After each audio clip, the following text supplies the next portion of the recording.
নমস্কাৰ পুনৰ এটা নতুন ভিডিঅ'লৈ আপোনালোক সকলোকে স্বাগতম জনাইছোঁ। কৰ্মচাৰী বাছনি আয়োগে আগন্তুক পৰীক্ষাত আধাৰ ভিত্তিক বায়োমেট্ৰিক প্ৰমাণীকৰণ কাৰ্যকৰী কৰাৰ সিদ্ধান্ত গ্ৰহণ কৰিছে।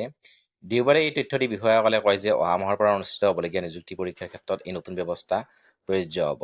শেহতীয়াকৈ নিযুক্তি সংস্থাটোৱে জাৰি কৰা এক ৰাজহুৱা জাননীত কোৱা হৈছে যে প্ৰাৰ্থীসকলে অনলাইন পঞ্জীয়নৰ সময়ত পৰীক্ষাৰ বাবে অনলাইন আবেদন পত্ৰ পূৰণ কৰাৰ সময়ত আৰু আয়োগে 2025 চনৰ মে' মাহৰ পৰা অনুষ্ঠিত কৰা পৰীক্ষাত হাজিৰ কৰি হ'বলৈ পৰীক্ষা কেন্দ্ৰত হাজিৰ হোৱাৰ সময়ত আধাৰ ব্যৱহাৰ কৰি নিজকে প্ৰমাণীকৰণ কৰিব পাৰিব।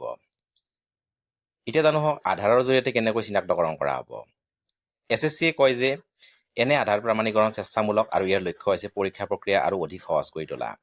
আধাৰ হৈছে ভাৰতীয় একক চিনাক্তকৰণ প্ৰাধিকৰণে বায়োমেট্ৰিক আৰু জনগাঁথনিৰ তথ্যৰ ভিত্তিত সকলো যোগ্য নাগৰিকক প্ৰদান কৰা 12 সংখ্যাৰ নম্বৰ।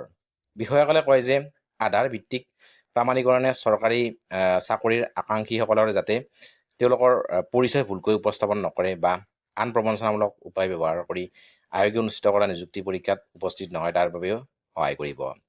যোৱা বছৰ অধিসূচনা জাৰি কৰা হৈছিল। বিগত বৰ্ষৰ 12 ছেপ্টেম্বৰত জাৰি কৰা এক অধিসূচনাত কেন্দ্ৰীয় কৰ্মচাৰী মন্ত্ৰালয়ে কৈছে যে SSCক স্বেচ্ছামূলক ভিত্তিক আধাৰ প্ৰমাণীকৰণৰ অনুমতি দিয়া হৈছে।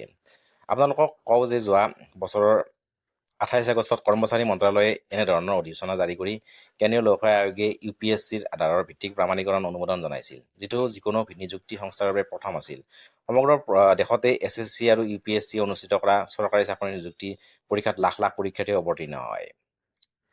UPSCৰ দ্বাৰা কিমান পৰীক্ষা অনুষ্ঠিত হয় সেইটো জানো হওক। যোৱা বছৰো UPSCয়ে বিভিন্ন পৰীক্ষাত প্ৰতাৰণা আৰু ছদ্মবেশ ৰোধ কৰিবলৈ ফেচ ভেৰিফিকেশ্যন আৰু কৃত্ৰিম বুদ্ধিমত্তা AI ভিত্তিক CCTV চোৱাচিতা ব্যৱস্থা ব্যৱহাৰ কৰাৰ সিদ্ধান্ত লৈছিল।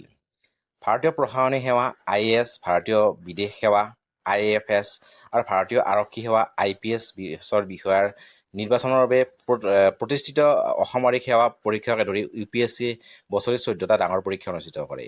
ইয়াৰ উপৰিও কেন্দ্ৰীয় চৰকাৰৰ গ্ৰুপ A আৰু গ্ৰুপ B পদত নিযুক্তিৰ বাবে প্ৰতি বছৰে বহু নিযুক্তি পৰীক্ষা আৰু সাক্ষাৎকাৰো অনুষ্ঠিত হয়।